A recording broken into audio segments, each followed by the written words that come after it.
So it's been almost a month now since the US and Israel launched what they're calling Operation Epic Fury against Iran.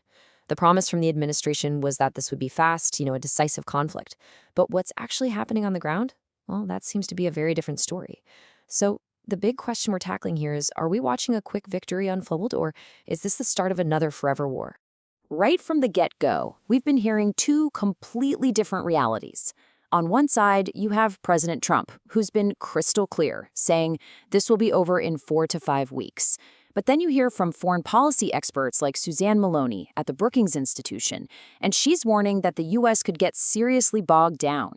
Her take? I am not optimistic that we're going to see a quick end to this conflict. And it's that huge gap between those two statements that we're going to dig into. Okay, so first let's look at the official line. The case made by both Washington and Tel Aviv was that this was going to be a really targeted campaign. Clear goals, achievable goals. It was sold to everyone as a necessary strike, not some kind of open-ended commitment. And the initial plan, on paper, looked very structured. The strikes start, and boom, within hours, Iran's supreme leader, Ayatollah Khamenei, is killed. That is a massive development. The weeks after that were supposed to be for just systematically taking apart key military and nuclear infrastructure. Officials, everyone from Vice President J.D. Vance to Defense Secretary Peter Hegseth, have been hammering this timeline home, promising this won't turn into another Iraq or Afghanistan. But almost right away, the goalposts started moving. First, the main reason was to completely eliminate Iran's nuclear program. Then, suddenly, the focus shifted to its ballistic missile program. And now, the rationale has gotten even broader, protecting Americans from some kind of vague, imminent threat that hasn't really been specified. It's creating a lot of confusion, and you have people like Congresswoman Nancy Mace pointing out that what the public is being told doesn't seem to line up with what Congress is hearing behind closed doors.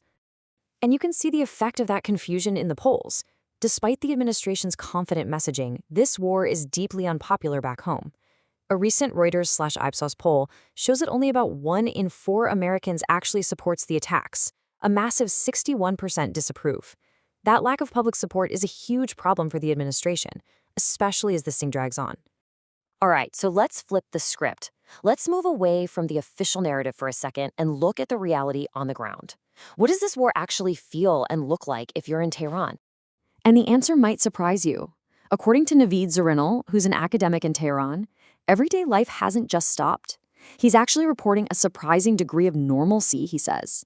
Shops are open, people are trying to go about their business. It paints a picture of resilience that really pushes back against this idea of a society that's about to collapse. But, and this is a big but, that's only half the story. That same sense of normal life is constantly being shattered by the sounds of war. Zarinal says he hears air defense systems firing up and the unmistakable boom of a bomb going off almost every single day.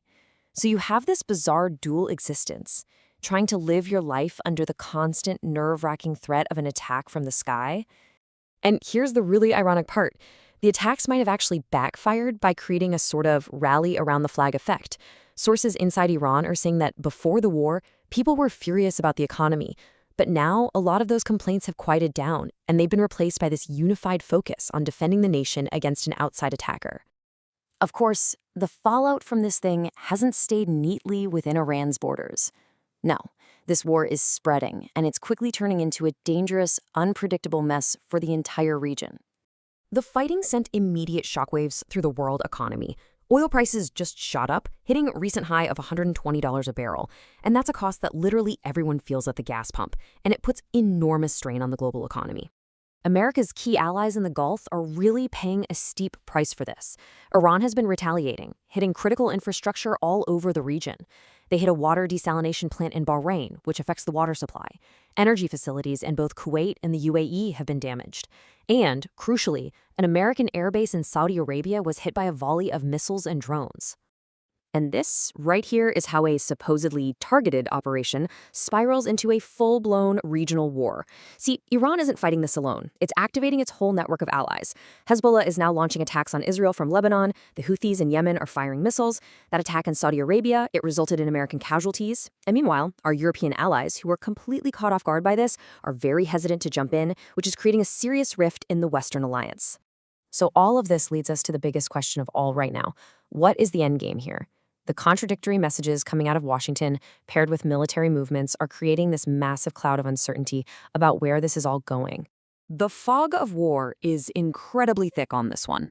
President Trump is on TV claiming that very good and productive talks are underway, but then Iran's parliamentary speaker, Mohammad Bagher Ghalibaf, comes out and just flatly denies it. He calls the claims fake news that are just meant to manipulate the oil markets.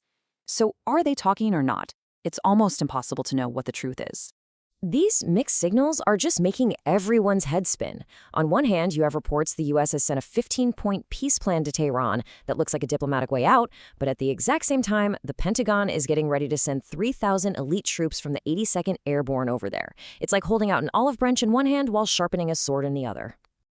To really get what's at stake here, we kind of need to zoom out and look at the bigger picture. Is this conflict just the latest chapter in a very familiar story of American military intervention in the Middle East? A lot of analysts are seeing some really uncomfortable parallels to the 2003 invasion of Iraq. You've got a military intervention that was launched with shifting justifications, and there's been very little public talk about what happens the day after. The invasion of Iraq, as we know, created this huge power vacuum that led to years and years of chaos and instability. And the fear is we could be walking right down that same road again. And this quote from Sarah Yerkes at the Carnegie Endowment, it really just nails the central problem. She says, "A conflict launched in the name of American security is producing the opposite effect." Think about that. This war was supposed to make America safer, but by straining our alliances, destabilizing an entire region, and actually making the hardliners in Iran stronger, it might be doing the exact opposite. And that leaves us with this final, really critical question. Historians will tell you that great powers often begin their decline when they get bogged down in these really costly wars on their periphery, which distracts them from their core challenges both at home and abroad. So as the United States gets pulled deeper and deeper into yet another Middle Eastern conflict, you really have to ask yourself, is history repeating itself right now?